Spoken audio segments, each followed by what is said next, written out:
नमस्कार दोस्तों, राधे राधे। कैसे हैं आप सभी लोग। 2 दिन के बाद मैं वीडियो बना रही हूँ और ताकि मेरी वीडियो आपके पास पहुँच पाए। और आज मैं आपके लिए एक क्वेश्चन लेके आई हूँ।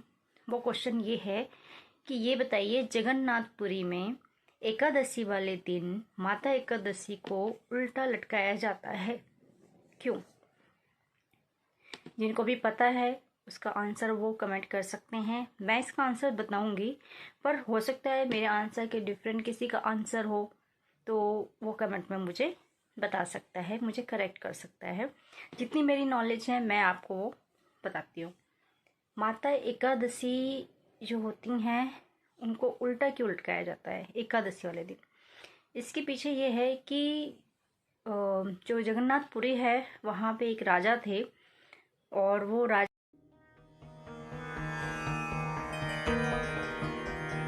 उनके मन में एक इच्छा आई थी। ये इच्छा थी कि जो भगवान विष्णु हैं वो मेरे ही सभा में, मेरे ही जो महल है इसमें आके विराजमान हो, वो मेरे पास हमेशा करीब रहें। तो उन्होंने अपनी ये इच्छा अपने गुरुदेव को व्यक्त करी कि मेरी ये इच्छा है। उन्होंने उसका समाधान बताया। समाधान ये कहा कि इसके लिए आपको बहुत तपस्या करनी पड़ेगी।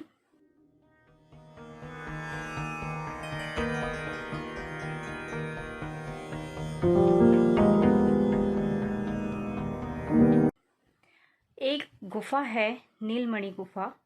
वहाँ पे माधव मणि करके एक मूर्ति है जो कि ज़मीन के अंदर है। अगर आप वो लाके अपने महल में रखेंगे तो उसमें साक्षात नारायण विराजमान होते हैं, वो आपके महल में आ जाएंगे। तो राजा ने उनकी बात को एग्री किया। उन्होंने बताइए इसके लिए मुझे क्या करना होगा, कैसे वो मुझे मिलेंगे, वो गुफा है कहाँ पे, मुझे मार्ग बताइए। तो जो उनके जो गुरु थे उन्होंने बोला कि वो आम आँखों से नहीं देखते हैं, इसके लिए बहुत तपस्या।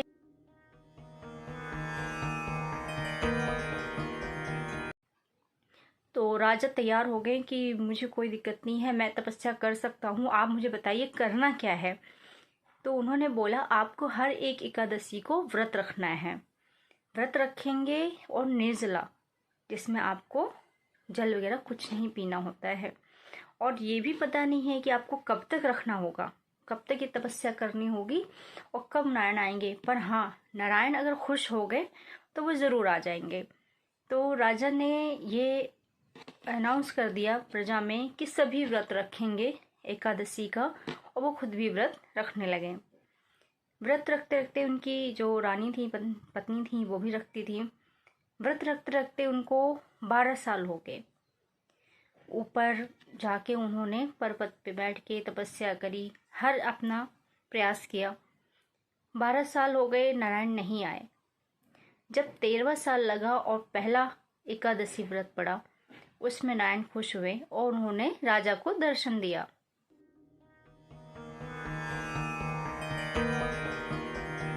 पूछा कि तुम ये व्रत रख रहे हो, तुम जो इच्छा है वो मांगो, क्या चाहते हो? तो राजा ने कहा कि मैं चाहता हूँ कि आप मेरे महल में आके विराजमान हो जाएं और हमेशा के लिए आप हमारे साथ रहें और मेरी प्रजा। जब राजा ने अपनी इच्छा व्यक्त की तो भगवान नारायण ने कहा कि मैं ऐसे तो आपके यहाँ नहीं आ सकता हूँ, लेकिन आपको उपाय बताता हूँ कि जो आप मूर्ति की सोच रहे हैं कि नीलमणि की गुफा से आप लेके आएंगे और उसे विराजमान करेंगे, पर मेरी इच्छा है कि आप मंदिर बनवाइए। मैं आपकी प्रजा के बीच में ही रहूंगा, उस मंदिर में रहूंगा, पर मेरी मूर्ति किस तरीके की होगी, मैं किस रूप में विराजमान होऊंगा, वो मैं तय करूंगा। तो अभी आप मूर्ति बनाइए निश्चिंत होके। जब उसमें मुझे आना होगा, जब आप मूर्ति विराजमान करेंगे, तो मुझे किस रूप में आना है वो मैं खुद आऊंगा। तो राजा ने कहा ठीक है। उन्होंने अपना कार्य शुरू कराया, महल बनाया। पर हमेशा उनको चिंता लगी रहती थी कि प्रभु आएंगे, किस रूप में आएंगे, कैसी मूर्ति लाएंगे, कैसी ले आए, कैसे होगा। पर उनको भगवान पर विश्वास था, वो अपना कार्य करते रहे। मंदिर बन गया।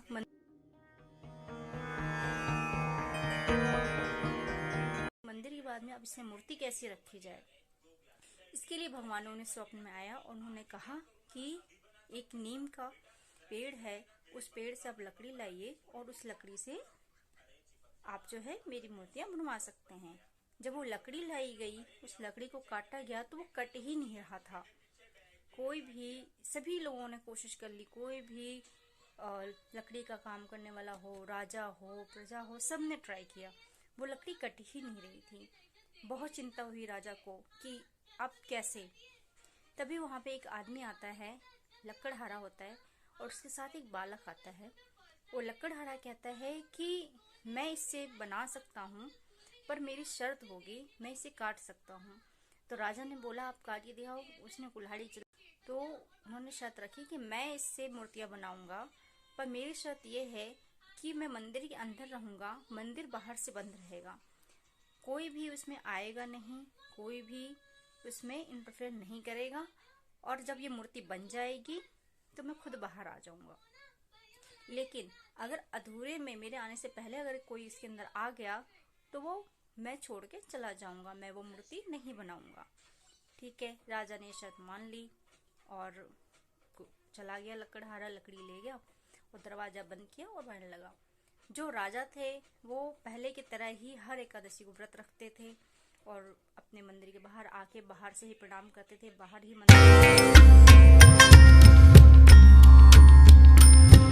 एकादशी का व्रत रखते ही थे। एक बार रानी एकादशी आया और जो रानी की इच्छा हुई कि मैं देखूं तो सही, इतने दिन हो गए, अंदर कुछ काम हो भी रहा है, नहीं हो रहा, क्या हुआ, उनकी इच्छा हुई। तो वो गईं और धीरे से उन्होंने एक झरोके से और अंदर झांका।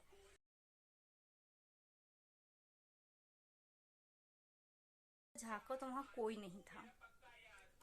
और राजा जब भी आते थे वहां पे मंदिर बाहर, तो उन्हें लकड़ी काटने की आवाज आती थी। जब रानी ने देखा उसमें कोई नहीं है, तो वो कि ये क्या हो रहा है, अंदर तो कोई नहीं है, हम गेट बंद कर बड़े हैं, ऐसा क्या, मतलब वो जाके तुरंत प्रजा में गई। सभा लगी हुई थी महल में, जाकर उन्होंने राजा को ये बात बताई। राजा ने ये बात सुनी तो वो बहुत गुस्सा हुए कि आपने क्यों देखा, जब मना किया था तो आपने क्यों किया। फिर वो गए और देखा, दरवाजा खुलवाया गया, प्रजा भी दौड़ के गई, दरवाजा खुला, वहाँ कोई नहीं था। वहाँ सिर्फ 3 मूर्तियाँ थीं, मूर्तियाँ जिनके हाथ नहीं थे, पैर नहीं थे, सिर्फ चेहरा था, अधूरी मूर्तियाँ। तीनों मूर्तियाँ वहाँ थी, जो कि माता सुभद्रा और एक हमारे नारायण थे, एक हमारे बालभद्र थे, 3 मूर्तियाँ वहाँ थी। अब राजा परेशान हो गए कि अभी अधूरी है, अब इसका मैं क्या करूँगा, कैसे इनको मैं स्थापित करूँगा, पूजा कैसे होगी, सब अधूरा रह गया। अब वो व्यक्ति वापस नहीं मिल रहा, कहाँ चला गया। तो रानी को उन्होंने दंड देने की सोची। तो रानी ने जब दंड देने को हुए तो रानी ने कहा कि राजा जी, इसमें मेरी कोई गलती नहीं है, गलती है एकादशी की।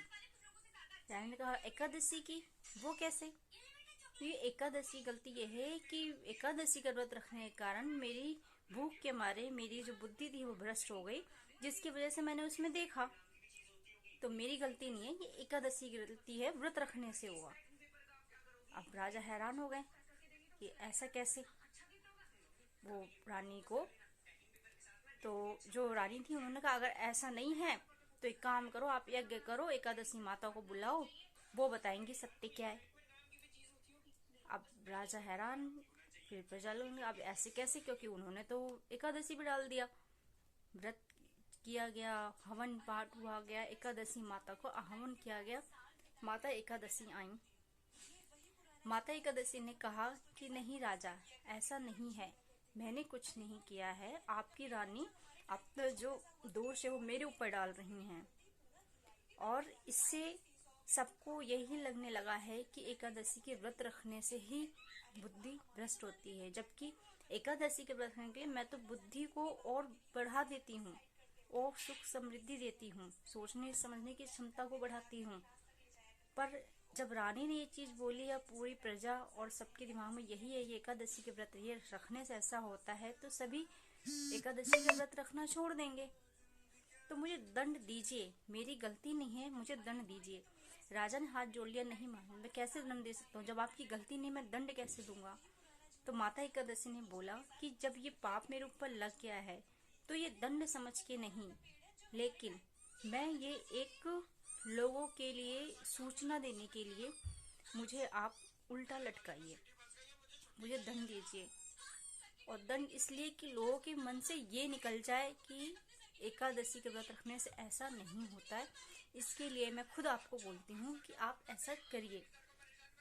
यही कारण है कि जब भी जगन्नाथपुरी में एकादशी होती है तो वहाँ एक रिचुअल फॉलो किया जाता है, जहाँ पे एकादशी माता को उल्टा लटकाया जाता है, क्योंकि वो खुद माता एकादशी की इच्छा थी। तो ये मैंने सुना हुआ है, ये जो मैंने आपको बताया। और वहाँ जगन्नाथपुरी में तीनों ही अधूरी मूर्तियाँ हैं, पर भगवान ने कहा वो अधूरी नहीं है, ऐसा ही आकार मुझे चाहिए था, ऐसी ही मूर्तियाँ मुझे चाहिए थी वहाँ पे रहने के लिए। तो ये मैंने ही डिसाइड किया था, सब कुछ मैंने ही किया था। ये है एकादशी की कहानी, एकादशी माता की। और सच में ऐसा होता है, अगर आप एकादशी का व्रत रखते हैं तो वाकई में ही भगवान के दर्शन होते हैं, उनका आभास होता है, बहुत सारी चीज़ें होती हैं। पर कठिन है एकादशी का व्रत, इसको आप छोड़ नहीं सकते। उद्यापन में भी बहुत ही मतलब सावधानी पूर्वक उद्यापन भी किया जाता है। आई होप मेरी आवाज़ आप तक आई होगी, और कोशिश करूँगी मैं अपनी वॉइस को जब मैं एडिट करूँ तो और ऊपर कर दूँ।